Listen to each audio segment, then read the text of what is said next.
نبی کے سامنے تلوار تلی ہوئی اور کہتے ہیں کون بچائے گا؟ کہا اللہ. یہی بچے کو بتانا ہے. لیکن بچہ فوراً تعویذ کو پکڑے گا. ہاں یہ ہے. ہم نے اللہ کی جانب سے ادا کر کے ان علم الاعداد جو بائی دیوتا کے مہا پجاری کا بنایا ہوا اس کی طرف کر دیا بچے کو. سر کو کھلا ہوا چلا. دعا یاد نہیں کرائی. اللہ کے نبی نے کہا اگر صبح 3 مرتبہ بسم اللہ الذی پڑھ لے 3 مرتبہ بسم اللہ الذی لا یضر مع اسمہ شیء فی الارض ولا فی السماء وهو السمیع العلیم تو ہر مصیبت ہر حادثے جادو ٹونے سب سے اللہ تعالیٰ محفوظ کرے گا.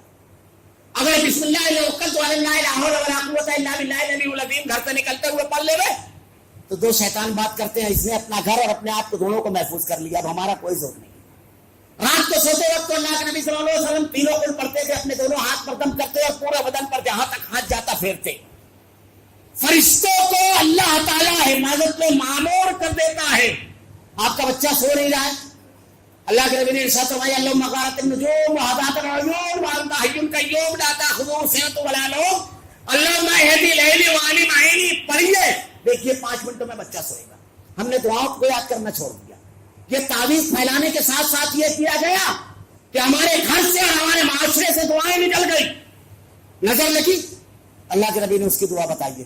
کہیں تکلیف ہو اللہ کے نبی نے کہا سیدھا ہاتھ رکھیے اس مقام پر 3 مرتبہ بسم اللہ پڑھیے. اگر موت نہیں ہوگی بڑھاپا نہیں ہوگا تو اللہ شفا دے گا. 3 مرتبہ بسم اللہ پڑھیے اور 7 مرتبہ اعوذ بعزت اللہ وقدرتہ من شر ما اجد وحاذر. اللہ کے نبی صلی اللہ علیہ وسلم نے اب ہمارا کاروبار خراب ہو گیا, ہمارے گھریلو معاملات خراب ہیں, بچہ بیمار ہے, دعا کرنا ہے, دوا کرنا ہے کہ اللہ کے نبی کا طریقہ ہے. اور اس کے بعد پھر اللہ کی مشیت. اگر نہیں اچھا ہوتا ہے تو گھر میں بہو اچھے ڈھنگ سے نہیں رہی ہے, بیٹے کا رویہ اچھا نہیں ہے, ماں کا رویہ اچھا نہیں ہے, دین کی تعلیمات انہیں بتانا ہے, اللہ سے اس کا دل بدلنے کی دعا کرنا ہے, اپنے رویہ کو شریعت کے مطابق کرنا ہے. وَيَتَّبِعْ غَيْرَ سَبِيلِ الْمُؤْمِنِينَ اس راستے پر نہیں جانا ہے جو اہل ایمان کا راستہ نہیں ہے. صحابہ کرام نے یہ کبھی نہیں کیا, اللہ کے نبی نے کبھی نہیں کیا. یہ جو تعویذ گندا کرتے ہیں جو لوگ, اس میں تو بہت سارے بڑے بڑے علماء ہیں. شرک کی تعلیم امام ابو حنیفہ رحمۃ اللہ علیہ نے پوری زندگی ایک تعویذ لکھاؤ, قیامت کے صبح کا سورج طلوع ہو جائے گا لیکن کوئی شخص اس کو ثابت نہیں کر سکتا. اور آپ کہتے ہیں کہ ہم مقلد ہیں. امام مالک, امام شافعی, احمد بن حنبل, اور پھر اس میں جو پیسے وغیرہ کا جو کاروبار چلتا ہے بدعقیدگی کے ساتھ, کاروبار نہیں چل رہا ہے. کاروبار کیسے چلے گا؟ ایمانداری سے, دیانتداری سے, وعدہ خلافی نہ کرنے پر, صلہ رحمی کرنے پر, اللہ کے راستے میں مال نکالنے پر, فجر کی نماز کے بعد تو کوشش کرنے پر. یہ ساری چیزیں تبین لہ الہدی واضح طور پر قرآن حدیث میں اللہ نے بیان فرمائی. اللہ کے نبی نے کہا اللہ اس گھر کو برکت دے رب العالمین. فجر کی نماز کے وقت جن کے دروازے کھل جاتے ہیں, جو کوشش کرتے ہیں, جو محنت کرتے ہیں. اللہ کے نبی نے ارشاد فرمایا واضح ہدایت موجود ہے. اب اس میں کچھ چیزیں اور بھی ہیں. مثلا یہ تمام چیزیں جو غیر شرعی کرتے ہیں, ہر چیز کا حل اور علاج اللہ کے نبی صلی اللہ علیہ وسلم نے ایک تو یہ کہ کہیں ایسا تو نہیں کہ وہ معاملہ ہمارے رویے کی وجہ سے, کہیں ایسا تو نہیں کہ بیماری ہے, کہیں ایسا تو نہیں کہ ہم تمام پہلوؤں پر غور نہیں کر رہے ہیں, حقوق کی ادائیگی نہیں کر رہے ہیں, یہ کہیں ایسا تو نہیں کہ ہم دعاؤں کا اہتمام نہیں کر رہے ہیں. جو اللہ کے نبی نے اس کا حل بتایا اس کا کہ ہم دعا کا اہتمام کریں, گھروں میں اس کی عادت بنائیے, انشاءاللہ یہ جھڑ پھٹوے خود بخود کم ہوں گے. ہم کو اپنی ماں اور بہنوں کی تکالیف پر نظر رکھنا ہے. بچہ بیمار ہے, ہماری توجہ نہیں ہے کہ کہاں جا رہا ہے. اہلیہ بیمار ہے, توجہ نہیں ہے کہاں جا رہا ہے. بیٹی ماں سسرال میں ہے, علاج کرنے کے بجائے جھڑ پھٹوے کے پاس جانا ہے. مر جا رہی ہے بچیاں, واقعات ہے کہ علاج نہیں ہوا, مر گئی. موت اور زندگی اللہ کے ہاتھ میں, لیکن پیٹ میں تکلیف ہے, ڈاکٹر کہہ رہا ہے, پنڈی سے کہا نہیں, جھڑ پھٹوے نے بتا دیا کہ کچھ کھلا دیا گیا, نعوذ باللہ استغفر اللہ. اس کے نقصانات جو یہ سارے نقصانات ہمارے سماج اور معاشرے میں جاری اور ساری ہے. دعا کا اہتمام نہ کرنا. اس سے بچنے کا جو طریقہ ہے باوضو رہنا چاہیے, صبح شام کے اذکار پڑھے آدمی, اور اگر بالفرض ایسی کوئی بات ہے تو اللہ کے نبی نے دعائیں بتائی ہے, موعظتین پڑھیے, انشاءاللہ 1 مرتبہ 2 مرتبہ 3 مرتبہ پڑھ گیا, انشاءاللہ اللہ تعالیٰ شفا دے گا. کسی کے پاس جانے کی ضرورت نہیں. اللہ کے نبی نے ایسا فرمایا، صحیح بخاری کی روایت ہے کہ میں نے خواب دیکھا، میں نے دیکھا ایک نبی آئے، ان کے ساتھ ایک آدمی، ایک نبی آئے، ان کے ساتھ 2 آدمی، ایک نبی آئے، ان کے ساتھ کوئی نہیں۔ دیکھتا رہا، پھر دیکھا ایک نبی آئے، بڑا ایک بہت بڑا مجمع انسانوں کا۔ میں نے کہا شاید یہ میری امت ہے۔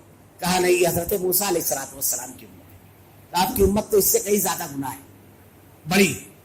پھر اللہ تعالیٰ نے ارشاد فرمایا، اس میں ایسے لوگ 70,000 بغیر حساب کتاب کے جنت میں جائیں گے جن لوگوں نے کبھی چھاڑ پھونک دم پھونک یہ سب نہ کیا، ہر معاملے پہ اللہ پر توکل کیا۔ حضرت عکاشہ رضی اللہ تعالیٰ عنہ کھڑے ہوئے اور کہا، اللہ کے نبی میرے لیے دعا کیجیے کہ رب العالمین مجھ کو انہی لوگوں میں سے کر دے۔ اللہ کے نبی نے دعا کی، رب العالمین عکاشہ کو ان لوگوں میں سے کر دے۔ ایک صحابی اور کھڑے ہوئے کہا، اللہ کے نبی میرے لیے بھی دعا کیجیے۔ اللہ کے نبی نے کہا، عکاشہ تم پر سبقت لے گئے، تم سے آگے بڑھ گئے عکاشہ۔ اللہ پر توکل، اگر آدمی اللہ پر توکل کرے گا رب العالمین پر تو اللہ شفا دے گا۔ اور سچی بات یہ ہے کہ شفا دینے والی ذات صرف اللہ کی ہے، کسی کی نہیں۔ اب اس میں اور بھی کچھ پہلو ہے۔ خواب، ہمارے یہاں یہ بھی بہت بڑا مسئلہ ہے۔ پورا تعبیر الرؤیا امام بخاری نے باب باندھا ہے، جو خواب دکھائی دیتا ہے۔ ایک تو ارحمان اس میں کیا جاتا ہے عقیدہ، کبھی کبھی خواب کے نام پر بھی کیا جاتا ہے۔ میں انشاءاللہ کبھی اور اس کی تفصیلات بیان کروں گا۔ لیکن یہ جو معاملہ ہے، کسی کو بھی بلا تحقیق تو نہیں کوئی کہتا ہم اس کو راوی بن جاتے ہیں، اس کو پھیلانے والے۔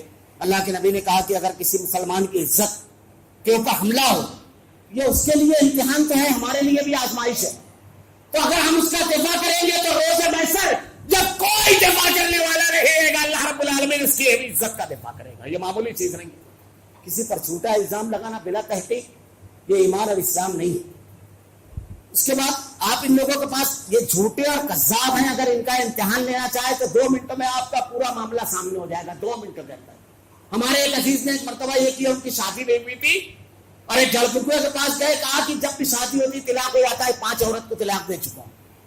اب اس نے جو بھی چھو چھا کرنا تھا کرنے کے بعد کہا کہ یار اس کو تو بہت خطرناک کیا گیا ہے جادو۔ ان کی والدہ سے کہا 5,000 خرچ لگے گا، اس کو کھلایا گیا ہے، سانولے کلر کی ہے، تھوڑی سی صحت مند ہے اور کھڑی ناک ہے۔ اب اس کے رشتے دار میں ایک تھی، باہر نکل کر والدہ سے کہتا ہے، دیکھ امی تو جس کے پاس بار بار بس مجھ کو ایک موقع دے۔ دیکھ ایسے بے شمار واقعات ہیں، غیب کا علم کسی کو نہیں ہے۔ یہ ہمارے عقیدے پر حملہ کرتے ہیں، ہمارے دین پر حملہ کرتے ہیں، ہم کو دعاؤں سے دور کرتے ہیں، اللہ سے دور کرتے ہیں اور شریعت کے احکامات سے دور کرتے ہیں۔ ایسے موقع پر اللہ تعالیٰ نے جو کہا، وَمَن يُشَاقِقِ الرَّسُولَ مِن بَعْدِ مَا تَبَيَّنَ لَهُ الْهُدَىٰ، اللہ کے رسول آ جانے کے بعد، ہدایت واضح ہو جانے کے بعد جو مومنین کے طریقے کو چھوڑے گا، وَيَتَّبِعْ غَيْرَ سَبِيلِ الْمُؤْمِنِينَ نُوَلِّهُ مَا تَوَلَّىٰ وَنُصْلِهُ جَهَنَّمَ، ہم اسی کی طرف ڈال دیں گے۔ تو ہمارا سماج اور معاشرہ اندھیرے کی طرف، شرک کی طرف، کفر کی طرف جا رہا ہے، بدعملی کی طرف۔ یہ بہت بڑا نقصان ہو رہا ہے۔ عقیدے کا فائدہ کتنا بڑا ہے، بس آخری بات کہہ کر کے میں اپنی بات سمیٹ دوں گا کہ اس کا بڑا نقصان کیا ہوتا ہے۔ سب سے پہلے عقیدے پر حملہ کرتے ہیں۔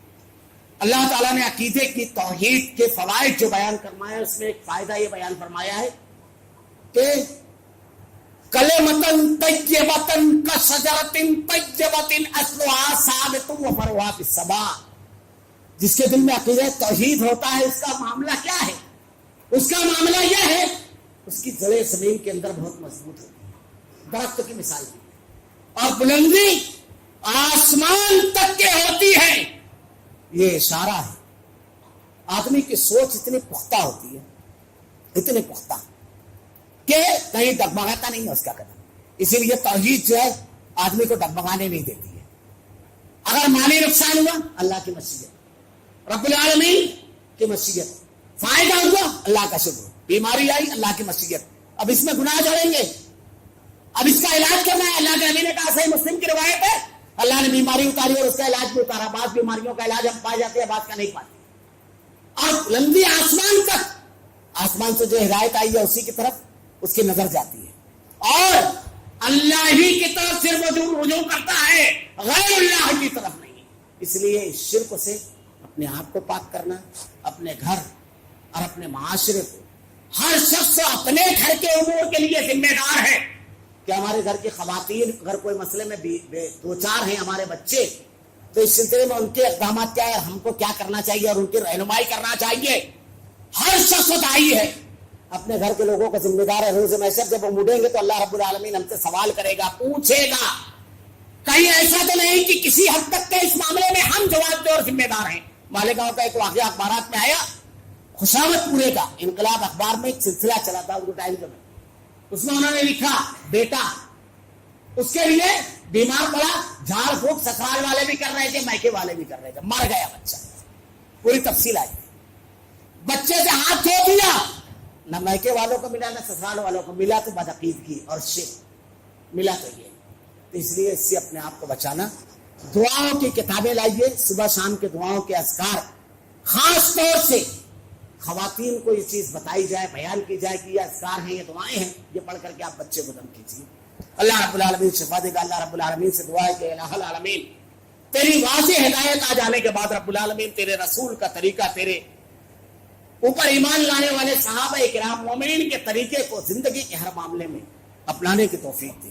اللہ رب العالمین ہم تیرے بڑے کمزور بندے ہیں. رب العالمین ہر طرف شیطان اور شیطان کے کارندے بیٹھے ہوئے ہیں، اس کے مدارس کھلے ہوئے ہیں. رب العالمین الہ العالمین ہماری حفاظت فرما. رب العالمین تو ہی حفاظت فرمانے والا ہے. رب العالمین اللہم انی اسألک الہدی والتقی والعفاف والغنی. رب العالمین گناہوں سے ہماری حفاظت فرما. اے اللہ جن بھائیوں اور جن بہنوں کو سے غلطیاں ہو گئی رب العالمین ان کو توبہ کی توفیق دے. الہ العالمین ان کو ان گناہوں سے محفوظ رکھ. رب العالمین آئندہ اللہ تیرے نبی کے بتائے ہوئے ضابطے کے مطابق عمل کرنے کی توفیق دے. ہم سب کا خاتمہ ایمان پر فرما. ربنا لا تزغ قلوبنا بعد إذ هديتنا وهب لنا من لدنك رحمة إنك أنت الوهاب. بارك الله لنا ولكم في القرآن المجيد ونفعنا وإياكم بالآيات والذكر الحكيم إنه تعالى جواد كريم ملك رؤوف رحيم. الحمد لله نحمده ونستعينه ونستغفره ونؤمن به ونتوكل عليه ونعوذ بالله من شرور أنفسنا ومن سيئات أعمالنا. من يهده الله فلا مضل له ومن يضلل فلا هادي له.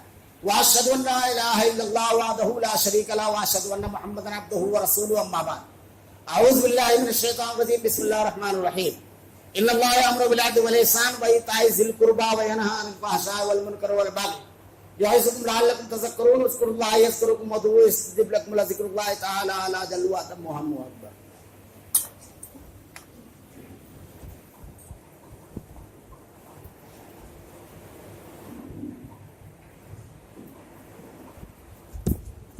الله أكبر. أشهد أن لا إله إلا الله وأشهد أن محمدا رسول الله.